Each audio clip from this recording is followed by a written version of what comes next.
MCB जिले में आम आदमी पार्टी का जिला स्तरीय सम्मेलन का आयोजन किया गया, जिसमें प्रदेश प्रभारी व दिल्ली क्षेत्र के विधायक संजीव झा व छत्तीसगढ़ के प्रदेश अध्यक्ष कोमल हुपेंडी का किया गया भव्य स्वागत। आने वाले विधानसभा को लेकर किया गया चर्चा। सीएम भूपेश बघेल पर साधा निशाना। आपको बता दें कि आम आदमी पार्टी का कार्यकर्ता सम्मेलन का आयोजन मनेन्द्रगढ़ में विमल श्री टॉकीज में किया गया, जिसमें बड़ी संख्या में कार्यकर्ता मौजूद रहे। छत्तीसगढ़ प्रभारी व दिल्ली के बुराड़ी क्षेत्र विधायक संजीव झा व प्रदेश अध्यक्ष कोमल हुपेंडी सहित कई नेता मौजूद रहे।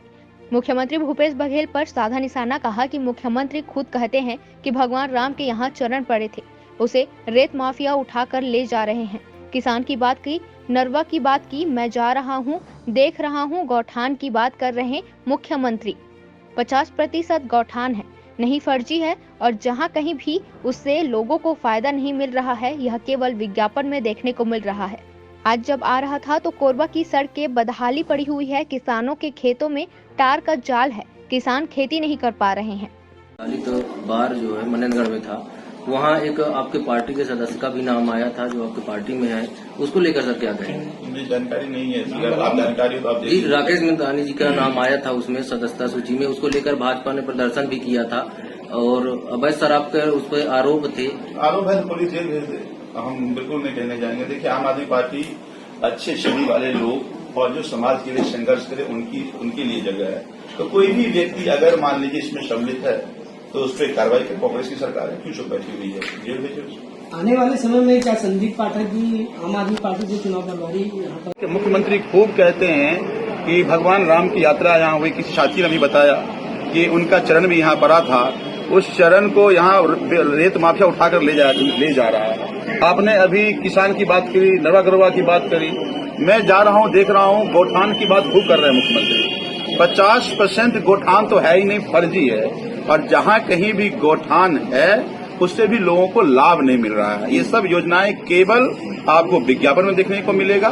तभी मैंने कहा कि कोई भी ऐसा सेक्शन नहीं है, चाहे छात्र हो, कॉन्ट्रैक्ट कर्मचारी हो, किसान हो, युवा हो, सब तरफ अफरा तफरी है।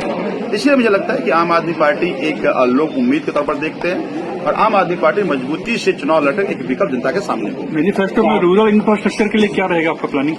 और देखिए, मुझे लगता है कि आज एक कंपोजिट डेवलपमेंट की जरूरत है छत्तीसगढ़ को।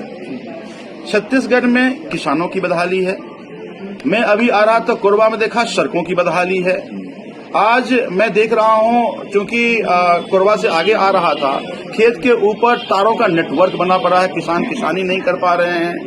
तो इन सभी मुद्दों पे एक सकारात्मक सोच के साथ काम करे, ताकि किसान, मैंने जैसा पहले कहा कि उसको किसानी को अपना रोजगार समझ करके करे। क्योंकि मुझे लगता है देश के जवान और किसान को अगर आपने ठीक से उनको उचित लाभ नहीं पहुंचाया तो फिर देश बना रहना मुश्किल हो जाएगा। दो दशक से आपकी सत्ता दिल्ली में, और वहाँ भी लेकिन मैं किसी एक नाम पे नहीं कहूँगा, बहुत सारे लोग संपर्क में हैं। जब तक कोई ठोस बातचीत ना हो जाए तो भाजपा से तब तक, हाँ, अलग अलग पार्टी, सभी पार्टी में जो लोग हैं, अच्छे चेहरे हैं, वो कुछ करना चाहते थे, उनको मौका नहीं मिला। आपके संपर्क में है? हाँ, मैंने वही कहा ना कि बहुत सारे लोग संपर्क में हैं।